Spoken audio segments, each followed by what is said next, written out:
Matthew 2, verses 1 through 11. After Jesus was born in Bethlehem in Judea, during the time of King Herod, Magi from the east came to Jerusalem and asked, "Where is the one who has been born, King of the Jews? We saw his star when it rose and have come to worship him." When King Herod heard this, he was disturbed, and all Jerusalem with him.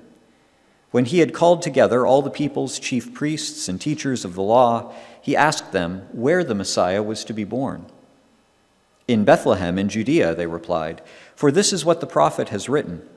But you, Bethlehem, in the land of Judah, are by no means least among the rulers of Judah. For out of you will come a ruler who will shepherd my people Israel." Then Herod called the Magi secretly and found out from them the exact time the star had appeared. He sent them to Bethlehem and said, "Go and search carefully for the child. As soon as you find him, report to me, so that I too may go and worship him." After they had heard the king, they went on their way, and the star they had seen when it rose went ahead of them until it stopped over the place where the child was. When they saw the star, they were overjoyed. On coming to the house, they saw the child with his mother Mary, and they bowed down and worshipped him. Then they opened their treasures and presented him with gifts of gold, frankincense, and myrrh. May God add his blessing to this word. Please be seated.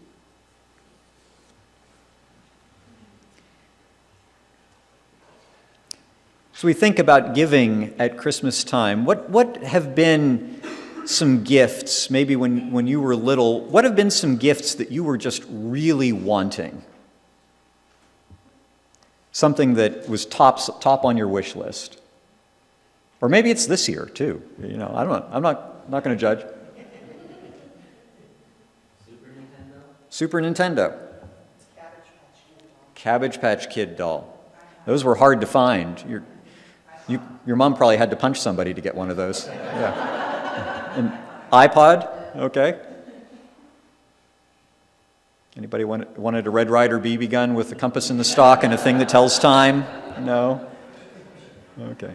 Craig, did you have? Yeah, I really wanted a toy truck that had a big amplifier speaker on it so I could talk to it. That was years before I wanted to be a preacher. A truck with an amplifier. Somehow I have a feeling that Teresa is not going to get that for you this year. Well, when I was a kid, the big thing were Star Wars toys, the original Star Wars toys. Now, those, of course, were quite expensive, and we did not have a lot of money, and so I think my parents went through the classified ads and found somebody who was selling some used, and they got those for me one Christmas. So my Millennium Falcon was missing a lot of parts. I had an X-Wing fighter without a canopy on it, but, it worked. It was good enough for me. And I had this kind of ragtag assortment of the little figures.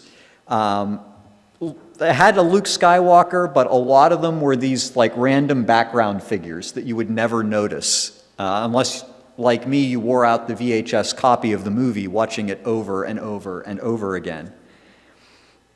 And that's one of the interesting things about Star Wars, is fans of them, the movies, are so obsessed with them that they've made up all these backstories for the most obscure characters in there. If you're watching and there's a scene in the first Star Wars movie where there are these aliens who are picking a fight with Luke Skywalker in the cantina, well, those aren't just random people in rubber masks. No, that's notorious interstellar criminal Dr. Cornelius Evazan and Ponda Baba. The weird hammerhead guy in the upper right, who's in that same scene, he shows up for like 2 seconds on the screen. Well, no, he has a name, Moma Nadon. I think I had his figure. The little guy who was the co-pilot of the Millennium Falcon in Return of the Jedi, his name was Nien Nunb. And interestingly, little weird tidbit, the voice actor for him was actually speaking a real language in his scenes. It was Kikuyu, which is an actual regional language in Kenya It was his native language, and so that's what he's speaking. And so whenever the movies show in Kenya, they're laughing hysterically because he's just saying random things in Kikuyu. And that guy in the lower left, or lower right, who's evacuating Cloud City in The Empire Strikes Back with his most important possession, an ice cream maker, his name is Wilro Hood. That obsession has actually led to a term, I think from some random Reddit post a few years ago, of glupshito. It's a parody of the nonsensical names that characters have and the way that super fans get excited when some random background character makes a cameo in one of the newer shows or movies. I think part of the obsession with all these background characters is because, we like to dream that we would be Luke Skywalker or Princess Leia. But the truth of the matter is, you and I are probably more of a Wilro Hood. We like to think we're the main character, but we're really probably just that guy running through the halls carrying an ice cream maker. But that obsession with background characters was not new with the Star Wars movies. Centuries ago, people would take biblical accounts and develop new stories and new details outside of the Bible text. There are additions to the book of Daniel, the mystery story of Susanna, and the tale of Bel and the dragon. Jude, in his letter in the New Testament, a little letter right before Revelation, he refers to some stories that had sprung up about the angel Michael and Satan disputing about the body of Moses. That story's not in the Bible, but he makes some reference to it. And somewhere around the 6th century, 500 years after the Gospel of Matthew was written, people started filling in details about these visitors from the East. How many magi were there? Oh, we don't know. Matthew doesn't say. But people latched on to the number 3 because they gave 3 gifts. And so all of our nativity sets have 3 magi. What did they ride? Well, you have it right there, right? Camels. Did you notice the camels in what I read? No, but they're always there when we show the pictures of them. And who were they? What's that famous song about them? We 3 kings of Orient are. Somewhere along the line, somebody got the idea that they were kings, and that kind of stuck. But most likely, they were astrologers, magicians. Matthew calls them magi, which was used in the Greek translations of the book of Daniel for the court magicians of his day, his co-workers, basically. What were their names? Has anybody heard names for the wise men? Melchior? Balthazar? Do you know the third one? It's not the friendly ghost, but it's Caspar, was the other name that's been assigned to them. Those showed up somewhere along the 8th century. Now, those details that have been added to it probably are not true. They showed up hundreds of years after the events. But I do believe that their visit actually happened. The limited amount that Matthew shares about it is factual. But those magi may have been background characters in the Bible. They show up for 11 or 12 verses and then fade back into obscurity somewhere in Persia. But their encounter with Jesus holds lessons for us today. And I'd like to focus this morning on their gifts. Some people through the ages have seen their gifts as prophetic, that they symbolically represented aspects of Jesus' life and his ministry and what he was going to do. Now, the Magi themselves probably were not thinking in those terms. They probably chose those gifts because they were expensive things, suitable for the birth of a king. But I'd like to press a little bit into those, what those gifts represent for us today as we think about what gifts we should give to Jesus this season. Well, what's the first of those gifts? gold. Of those, that's probably the easiest one for us to understand. We do encounter gold today, usually with like jewelry or something like that. In that day, gold was money, either as coins or as pieces of gold that would be weighed out to pay for something. As people assign symbolic interpretations to these gifts, they see this as a representation of Jesus as king. Now, the Magi probably didn't realize it at the time, but that gold had a very practical benefit for Joseph and Mary and Jesus, because shortly after this, they flee to Egypt to escape Herod. And that gold would have come in very handy as they were refugees trying to get by in a foreign country. Actually, all three of the gifts were probably helpful in that regard. And there are a lot of biblical examples of giving stuff to God, physical things. In the Old Testament, we see that there were gifts that the people gave for building the tabernacle or the temple. There's mention of tithes, gifts that were given to support the service of the temple, and free will offerings, gifts that often also benefited the giver. If you gave a free will offering, part of it would go to the priest, part of it would be burned, and part of it would be returned to you to have a feast with your family and your friends. And of course, there were also alms, gifts that were given to help the poor. We see many of these same categories in the New Testament. There's giving to help others, giving to help people in need. We read about that in the book of Acts. We read about giving to help support widows and others in need within the church. And we read about how Paul organized a collection of churches throughout Greece and Macedonia and other places to support the churches in Judea during a time of famine.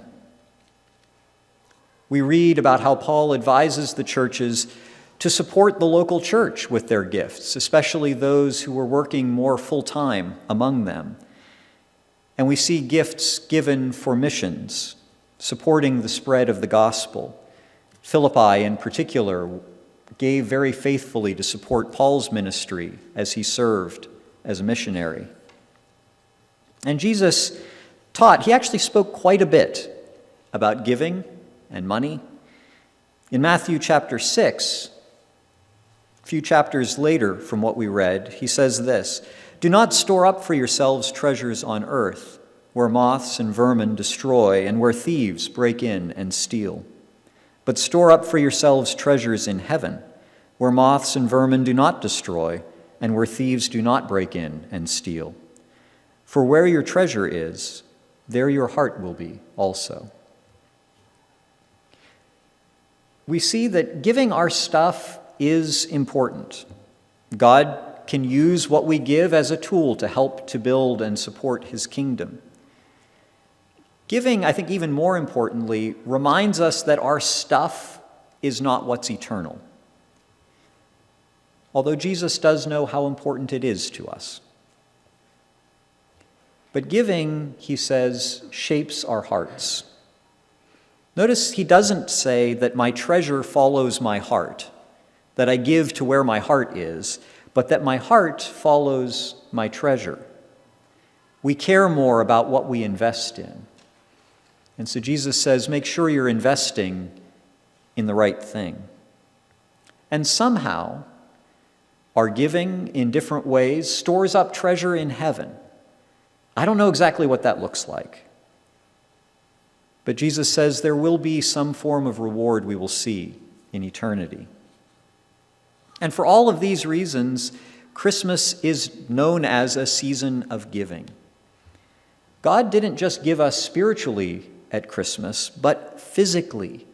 Jesus came in the flesh as a baby, as a man.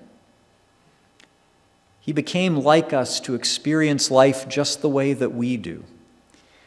So when we give our stuff to God, to others in his name, we act like him. We actually enter into his work for us. So that's the first of the gifts, the gold. What's the second one? frankincense. Now that's one we don't encounter quite so much. It's a resin that is used to make incense and perfumes. It actually has some medicinal properties to help treat inflammation.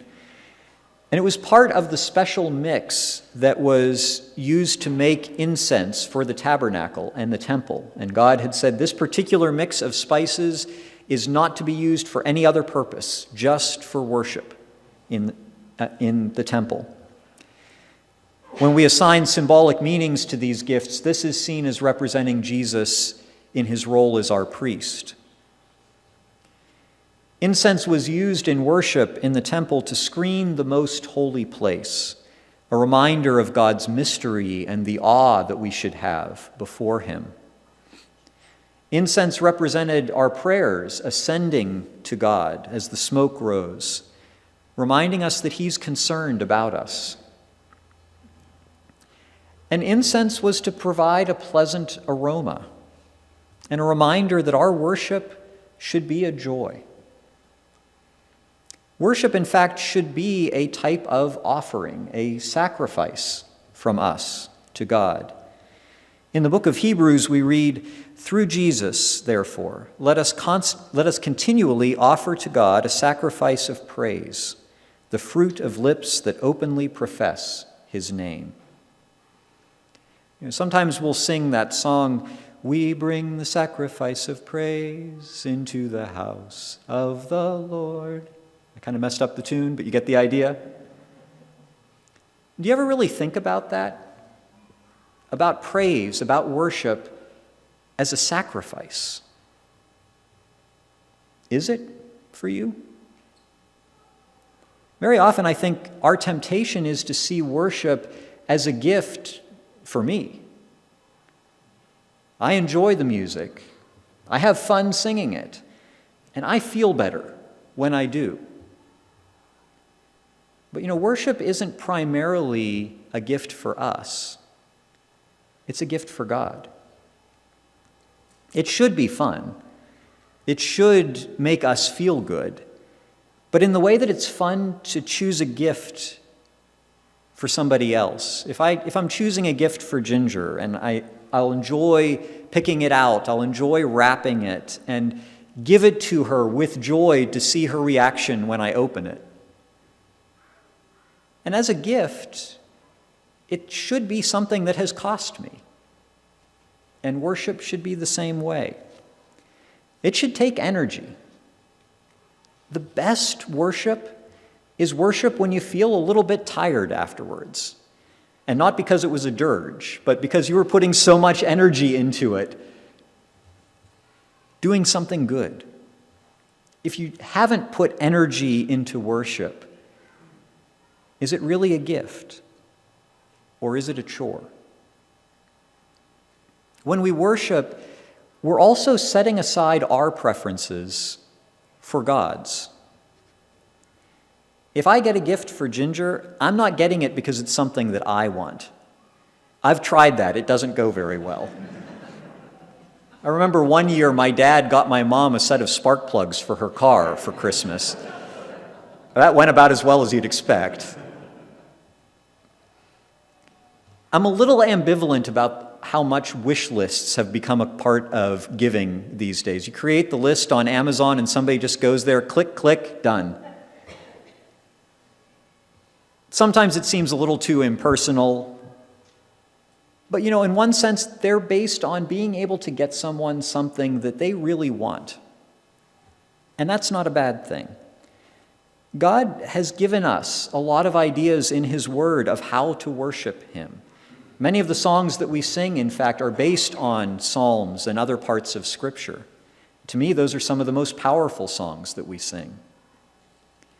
And God has told us that his vision is to have people of every tribe and tongue and nation and generation worshiping around his throne. And so if that's what he wants, I can rejoice even through music that doesn't so much speak to me. If the hymn feels a little bit clunky, or if that new song is one that I just have trouble finding the rhythm in places, I can still rejoice and I can still offer God worship through it because it's blessing the person next to me. It's helping someone else to worship God and make an offering of praise to Him. Worship should be a sacrifice. It should be a joyful one because it's all about Him. Well, there was one more gift that they brought, and what was that one? Myrrh. It's probably the weirdest name of all of them, myrrh. Has anybody ever seen myrrh? Ted has. Okay. It is another resin, like frankincense. It's sometimes used in incense, but more often it's made into an aromatic oil. Maybe back when there was the real big essential oils craze, maybe you could get myrrh oil, I don't know. Often in biblical times, it was used to prepare the bodies of the deceased for burial. And so it is seen as a representation of Jesus as our sacrifice, His death on the cross to pay the penalty for our sins, for our rebellion against God. In fact, when He was taken down from the cross on that Good Friday and laid in the tomb, Joseph and Nicodemus anointed His body with spices, and the women who had followed Jesus were prepared to do the same thing on Sunday morning. Myrrh was probably one of them. But of course, when they showed up at the tomb, He wasn't there. His resurrection gave them, and it gives us, confidence in the hope that we have been forgiven because of what He did, that we can be united with Him for all of eternity. But myrrh doesn't just represent Jesus' sacrifice for us, His gift for us. Because remember, the wise men were giving that gift to Him. And we are called to do the same. We're called to follow Jesus' example and lay down our lives for Him and for others. Jesus said in Luke chapter 9, "Whoever wants to be my disciple must deny themselves and take up their cross daily and follow me. For whoever wants to save their life will lose it, but whoever loses their life for me will save it." And in 1 John 3 we read, "This is how we know what love is. Jesus Christ laid down His life for us, and we ought to lay down our lives for our brothers and sisters." Now that sounds really good, really noble. It is. But most of us probably aren't going to have to die for someone else. We aren't going to have to literally die because we follow Jesus, although many people around the world face that choice today. But it can seem like sort of a theoretical thing for us. Well, Jesus, if I ever have to die for you, I hope that I would. That was kind of Peter's thinking going into Good Friday. But Jesus gave us a very practical example of what this means, almost hidden in the middle of a debate that He was having. In Matthew chapter 22, Jesus had been approached by Pharisees who had tried to trap Him. They were trying to get Him either to side with the occupying Roman Empire and betray His people, in many people's eyes, or defy Rome and open Himself up to a charge of treason. They asked Him, "Is it right in God's law to pay taxes to Caesar or not?" We read, "But Jesus, knowing their evil intent, said, 'You hypocrites, why are you trying to trap me? Show me the coin used for paying the tax.' They brought Him a denarius, and He asked them, 'Whose image is this, and whose inscription?' 'Caesar's,' they replied. Then He said to them, 'So give back to Caesar what is Caesar's, and to God what is God's.'" Now, a denarius was the daily wage for a laborer at that time. Interestingly, the Pharisees had one to spare, but Jesus did not. I find that to be a very interesting detail of him and his ministry. But Jesus said to them, "Whose image is on that coin?" Well, it was the profile of Tiberius Caesar. Like many coins today, they put somebody at that time was the ruling emperor on their coins. And Jesus said, "So give Caesar the things that bear his image, the things that belong to him, and do the same for God." But Jesus wasn't just speaking about money here. Because what bears God's image? We do. Now, you might not feel like it. Some days you might doubt it. And the truth is, you are not the main character of history. Neither am I. That's Jesus. But you and I are not just background characters. You and every person you will ever meet bears the distinct image of our Creator. And he loved you and me and everyone enough to die for us. On the surface, Jesus' debate with the Pharisees was about taxes. And you know something about taxes? You don't render taxes just once, unfortunately. If you own a house, you pay your property taxes once a year, or the escrow company takes them out each month and then pays them for you. You do your income taxes once a year, but they're taken out of every paycheck. You pay sales tax every time you go to the cash register, or you click that buy button. The Magi showed up, gave their gifts to Jesus, and went away. But you and I are not called to give ourselves to Jesus just once. We're not just called to maybe become a martyr to him someday, if that's what God has for us. We aren't called just to give our lives to Jesus with one prayer or a baptism ceremony years ago.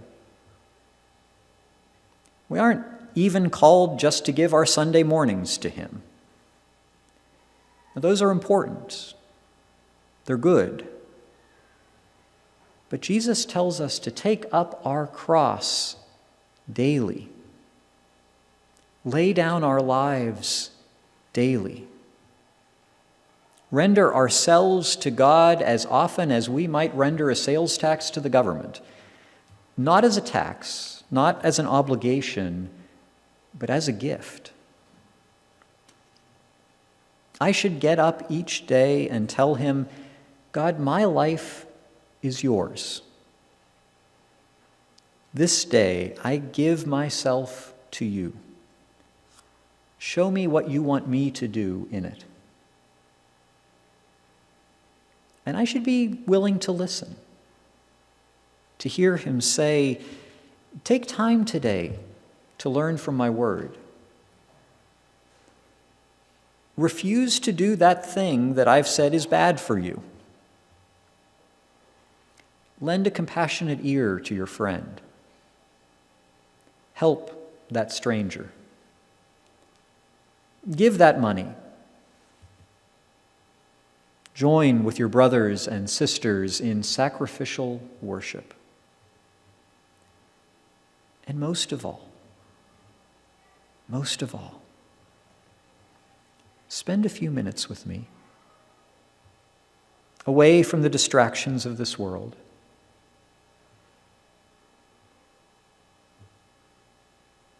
Come to me. Let's spend some time together, because the finest gift that you can give, the only gift I really want, is you.